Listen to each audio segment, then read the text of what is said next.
poder apresentar o projeto FASTEM. Esse projeto ele ocorreu nos últimos anos e também é uma grande felicidade contar com vários participantes desse projeto, o Roberto, a Ariane, o Rodrigo Braga e outros aí que estão na audiência. Então, não só eu estou representando e apresentando, mas são vários os outros integrantes desse projeto que estão participando desse evento.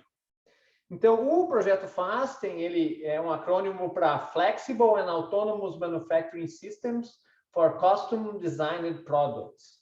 E eu vou apresentar nesses próximos 15 minutos alguns detalhes sobre esse projeto, que se encerrou há pouco tempo e envolveu questões relacionadas com manufatura aditiva, o tema principal desse evento. Então, a missão do projeto, efetivamente, é desenvolver, demonstrar, validar, disseminar um framework integrado e modular que visa a produção eficiente de peças altamente customizadas. Nesse sentido, então, a gente encontrou na manufatura aditiva 3D como uma tecnologia muito promissora para possibilitar essa produção de peças altamente customizadas. O projeto, então, desenvolveu esse framework aberto e padronizado, que consegue produzir e entregar. Então, existe aqui, estamos na presença de um sistema produtivo, mas também de um sistema logístico que envolve a questão da entrega desses itens, e é capaz de rodar de forma autônoma, entregando de forma rápida e com custo apropriado, custo baixo, produtos produzidos com manufatura aditiva. É um projeto que foi apoiado no lado europeu pelo framework de pesquisa e no lado brasileiro pela RNP. Então, essa visão geral apresentada acima, vocês conseguem visualizar o meu cursor? Alguém responde sim? Se não, imagino que sim. Então, essa nossa visão do FASTEM, ela é apoiada, então, aqui embaixo, por uma questão de 2 pilotos, que eu vou falar mais detalhadamente sobre um deles.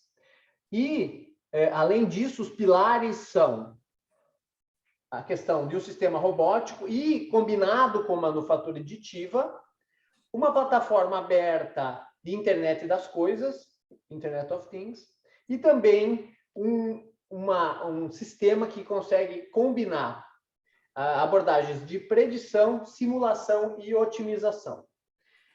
Qual é o impacto esperado, qual foi o impacto esperado e atingido pelo projeto? Então, a gente tem alguns elementos importantes. O primeiro deles, um sistema robótico flexível e escalável.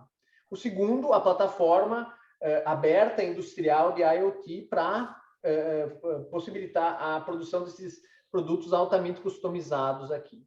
A questão preditiva e prescritiva, uma ferramenta. A simulação combinada com a otimização para a gente garantir a entrega desses produtos a custo adequado, no tempo mínimo possível. E, por fim, uma plataforma de monitoramento dessa performance. Como foi falado, ele está no TRL 7, né? Então é um projeto que envolveu 2 pilotos, que eu vou estar apresentando para vocês em mais detalhes, com alguns objetivos que foram realizados. Então, uma das coisas principais do projeto é a combinação de expertise e capacidades provenientes da Europa e do Brasil, de uma forma complementar. Então, aí a gente tem os parceiros localizados de forma distribuída no Brasil, né? O FG, dentre eles, a UFSC também e outros, e também na Europa, distribuído de forma geográfica aí, esses parceiros. Foram 2 problemas que foram endereçados nos pilotos, que, como eu falei, estão na base da estrutura do FAST. Um deles é o problema de picking e localização automática em armazéns de peças para montagem. Esse problema, então, é um piloto que foi implementado na Embraer Portugal. A Embraer é uma empresa brasileira, mas a planta da Embraer localizada em Portugal. Essa ligação sobre o Atlântico realmente foi uma das coisas um dos diferenciais, essa aproximação muito forte entre os dois lados do Atlântico. O segundo problema, o segundo piloto, aquele que eu vou detalhar aqui na minha apresentação, porque esse piloto envolveu de forma estratégica a manufatura aditiva, ele tratava, então, do design de uma cadeia de suprimentos envolvendo manufatura aditiva no Brasil. Quais são os detalhes desse design, né? Então, qual era o desafio? O desafio, então, era configurar um sistema de manutenção em larga escala que fosse baseado na tecnologia de impressão 3D. O foco, então, mas não só a impressora 3D. A impressora 3D é um dos elementos combinado num sistema produtivo e logístico que viabilizou o atingimento dos objetivos. O que, além da impressora 3D, está presente? Está presente uma plataforma IoT e um apoio à tomada de decisão baseado em simulação e otimização. Tudo isso visando melhorar a responsividade, então, o tempo de resposta para o fornecimento dessas peças de reposição era um aspecto crítico que a empresa participante havia nos informado, nos desafiado a melhorar isso. Então, a responsividade é um tema importante, a questão da flexibilidade para fornecer essas peças de reposição, a possibilidade de adaptar peças e componentes, considerando até mesmo a substituição de materiais, e a redução dos custos operacionais e de inventário. Um desafio muito grande, porque o portfólio de elevadores que essa empresa gerencia é bastante grande. Elevadores que estão sendo produzidos ainda e muitos elevadores antigos, que ela precisa manter o serviço de manutenção com um portfólio muito grande de peças. Então, por conta disso, se mostrou bastante interessante a opção da manufatura 3D, combinada com esses outros elementos aqui que eu mencionei para vocês. Como é que era esse sistema produtivo e logístico antes da solução proposta no projeto? Então, o cliente identificava um problema no elevador, visualmente, alguma peça estava com problema, acionava através de um aplicativo já disponível, acionava a empresa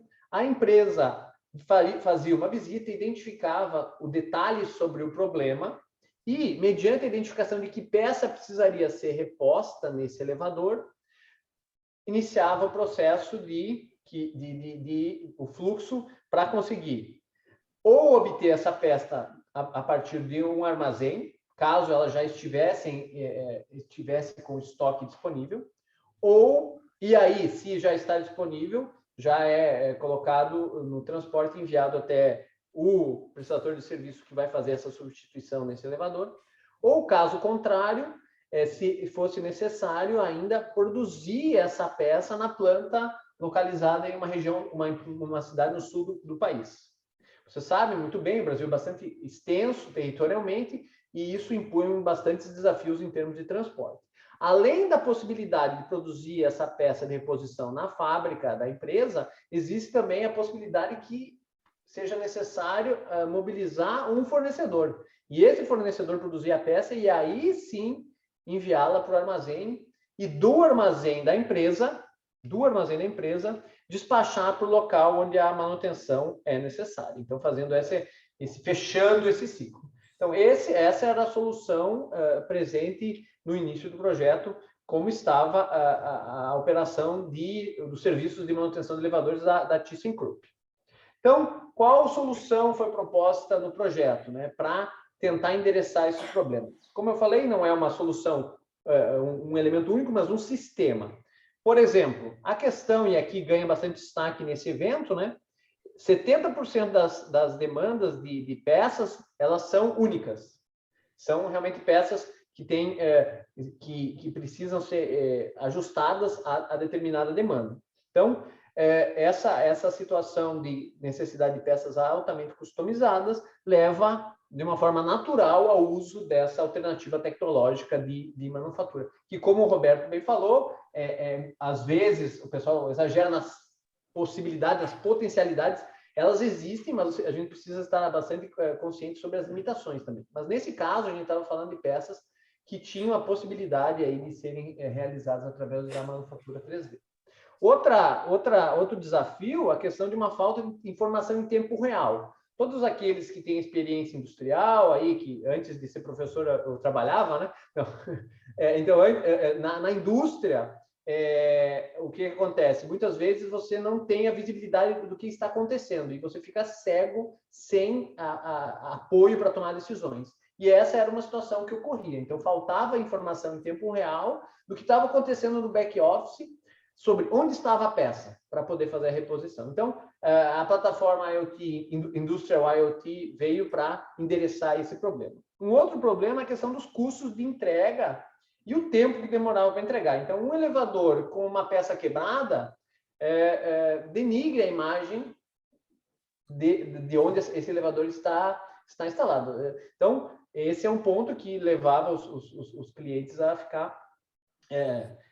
demandavam um curto tempo para essa reposição. A gente está falando aqui do território nacional, como falei, bastante extenso, e uma das coisas que veio endereçar esse problema foi a combinação de um módulo de predição, tentando antecipar demandas de peça e reposição, combinado com simulação e otimização.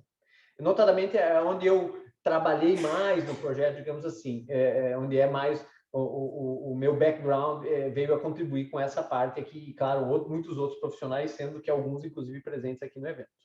Então, como é que foi essa proposição, como é que foi estruturado? Isso aqui já é a visão final, depois da execução de 3 anos de projeto, né? Então, a gente tem aqui a integração do cliente, do time de manutenção, todos acessando uma mesma plataforma industrial IoT, de forma a poder compartilhar informações e as informações fluírem de uma forma mais eficiente, estando disponíveis em tempo real para consulta.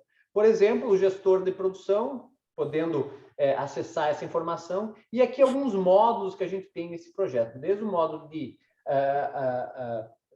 modelagem avançada da planta, responsável por uma interação bastante forte com a parte produtiva, o simulador otimizador, a ferramenta de monitoramento em tempo real, baseada em Grafana, a ferramenta preditiva e prescritiva, o repositório de peças de reposição, mas eu gostaria de dar destaque aqui para essa parte aqui embaixo. Então, conectados a essa plataforma IoT, nós tínhamos lá 3 unidades produtivas que tem lá, que tinham lá impressoras 3D e, na maioria delas, também um robô móvel para fazer essa integração, essa movimentação das peças que eram impressas nessa impressora 3D. Então, localizados aqui, vocês percebem o território, território nacional aqui, e aqui nós tínhamos uma unidade instalada na Bahia, uma unidade no FG e uma unidade aqui no campus da PUC, o Tecnopuc próximo lá também, com uma integração bastante forte com a Thyssen,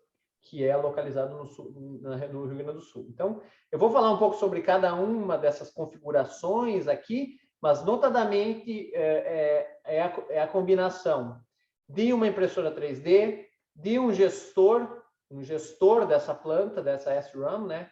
A AM aqui stands for OE para Additive Manufacturing, e também um robô manipulador móvel. Além, claro, não poderia deixar de mostrar o que tem por trás dessa solução que veio depois de 3 anos. Então, a gente tem uma integração bastante grande de diferentes módulos com diferentes plataformas tecnológicas, Kafka e por aí vai, bastante coisa que está conectando esses elementos, né? Não vou entrar nos detalhes aqui, porque realmente seria algo para ser falado em várias, uma disciplina completa tratando desse tema. Só gostaria de me ater um pouco mais à questão aqui do que a integração da simulação com a otimização. Então, basicamente, um evento é disparado e esse evento mobiliza uma camada de otimização, onde os resultados da otimização são inseridos na ferramenta de simulação, de forma que a gente possa identificar qual é o desempenho atingido e escolher entre as alternativas de configuração, seja de curto prazo ou de longo prazo.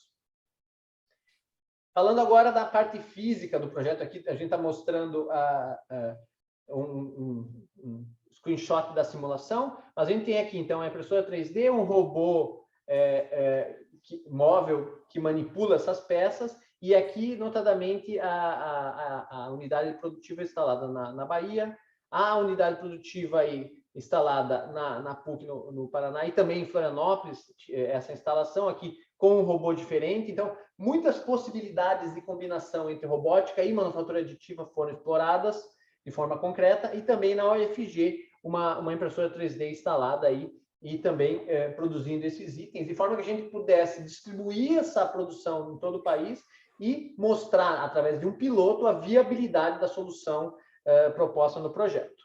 Então, falando agora dos resultados, né? Para falar dos resultados, eu não posso deixar de citar o que a gente considerou, né? Então, para avaliar o potencial impacto da plataforma Fastem, considerando as operações atuais da ThyssenKrupp, nós obtivemos, então, 18 mil orders de peças de reposição, provenientes de 38 cidades ao longo de 31 meses. Dessa forma, para avaliar o impacto que a plataforma teria na operação da Thyssen, nós consideramos um principal indicador de performance, que é o OFCT, stands for, que é o Order Fulfillment Cycle Time, que a gente buscava minimizar. Então, nós pegamos esses 31 meses e dividimos em 19 meses, dados de 19 meses foram utilizados para treinar, esses dados históricos foram usados para treinar a nossa ferramenta de design da rede. O que é esse treinamento? É identificar onde localizar essas unidades de manufatura aditiva. Então, não são só nesses 3 locais. A gente, considerando a demanda espalhada por todo o Brasil, nós fizemos uma proposição de onde seria o melhor lugar para a empresa instalar ou contratar serviço de manufatura aditiva. 19 meses. Também serviu aqui para a gente testar a nossa ferramenta de predição. Dos 31 meses, nós 12 meses usamos, então, efetivamente para o teste. E aqui essa demanda está espalhada ao longo aí desses 12 meses. A combinação, então, do que a gente teve em horizonte operacional é isso aqui que está acontecendo. Essa parte aqui, então, onde a gente tem a combinação da ferramenta preditiva, da ferramenta de projeto da rede dessas unidades de manufatura aditiva, ocorre no horizonte de tempo, ocorre periodicamente. Definido onde as unidades de manufatura aditiva estariam localizadas, que estão aqui representadas nessa figura, no momento que a demanda chegasse para a empresa, naquele gráfico lá, onde meu cliente tem uma demanda de uma peça específica lá para reposição. Então, quando a demanda aparece, começa o processo no tempo operacional, né? A gente tem a ferramenta que define, a demanda está localizada em uma determinada região, vamos então produzir na unidade de manufatura aditiva que está localizada mais próxima ou cujo tempo de resposta vai ser o menor possível. Nem sempre é a mais próxima, a gente sabe disso, porque pode ser que uma unidade de manufatura aditiva esteja sobrecarregada, por exemplo. Tudo isso é considerado porque nós temos todas essas informações em tempo real na plataforma. Então, a produção é mobilizada e depois o transporte até o final aqui. Então, basicamente, nós consideramos tanto o horizonte tático quanto operacional, considerando esses 31 meses, especificamente os 12 meses finais para teste, e quais foram os resultados obtidos. Aqui foram vários testes combinando diferentes módulos, mas o teste mais completo é o terceiro, no qual a gente mobilizou tanto o componente preditivo, o componente de projeto de rede e o componente no nível operacional, que é a solução completa do Fastem, proposto na nossa plataforma Fastem. Então, resultados, já chegando, convergindo aí para um fechamento, quais foram os resultados obtidos a partir aí, então, de um horizonte de tempo, desde o momento do teste zero, né, que, como eu falei para vocês, o teste zero aqui, a situação atual, Centralized Production, então a produção centralizada lá no sul do país, até o teste 3, que é a solução Fastem implantada na sua totalidade. Então, a gente conseguiu uma redução aí do tempo total aí de 6.000 até 3.400, né? Então, o que é? Essa solução, combinando todos os elementos da plataforma Fastem, possibilitou uma redução de 42% no tempo total de ressuprimento, no Order Fulfillment Cycle Time, nos tempos de ciclo, desde o momento que a demanda surge até o momento que esse item está disponível para manutenção, comparado com o cenário centralizado. Esses resultados obtidos, então, eles indicam, né, que é possível melhorar o nível de serviço de manutenção, reduzindo esse ciclo, numa situação aí que uma empresa está fornecendo serviço de manutenção em todo o território nacional. Algumas considerações, né? Então, os resultados eles foram aplicados e o piloto foi realizado na ThyssenKrupp, porém, isso tem espalhamentos e transbordamentos para vários outros cenários de empresas de manufatura que podem se beneficiar com esses resultados do projeto, né? Então, a gente está falando aqui da manufatura aditiva como tecnologia, combinada com uma solução robótica flexível, tem o potencial de resolver essa questão de sistemas produtivos que a gente precisa produzir itens muito específicos, one of a kind, itens muito customizados. A questão de distribuir a manufatura também foi um item explorado e que tem muito potencial. Então, distribuindo unidades de manufatura mais próximas da onde a demanda ocorre e combinadas com um controle baseado em internet das coisas, industrial, tem também bastante potencial. Essa questão da integração de informação é importante para a gente poder estar acompanhando o que está acontecendo. E a ferramenta tática, a configuração flexível e a coordenação no nível operacional possibilitou, então, que a gente obtivesse bons resultados e foi possível resolver a falta de informação em tempo real, também um outro desdobramento. Algumas considerações possíveis para o curto prazo, né? Um sistema de monitoramento mais acurado gera impactos positivos, a melhor gestão do armazém também, utilizando as ferramentas. No médio prazo, a integração, um possível futuro impacto, a integração das unidades de fabricação com os armazéns. E no longo prazo, que eu gostaria de destacar aqui, porque a gente sempre precisa, como cientistas, tentar visualizar o impacto de longo prazo, novas abordagens relacionadas com o projeto e manufatura de peças baseado na tecnologia de impressoras 3D tem muito potencial, e o desenvolvimento aí de uma rede flexível para a impressão dessas peças altamente customizadas, como, por exemplo, numa situação de printing as a service, tem bastante potencial futuro com impactos potenciais também interessantes. Basicamente, aí seria a minha apresentação. Eu não posso deixar de mostrar também a nossa universidade aqui, seja a UFSC, né, no sul do Brasil, tanto a parte do Office, né, nosso belo campus, que infelizmente está vazio ainda, mas logo vai retornar. Eu fico muito feliz de saber que aí vocês já estão retornando para o presencial, e isso é uma das coisas que a gente almeja nos próximos meses. E também não só o nosso campus, o nosso Office, mas também o nosso home office, que é aí onde a gente fica nesse período aí de pandemia. Então, eu agradeço a atenção e estou disponível aí para o debate, que seja ele agora ou ao final da sessão. Obrigado.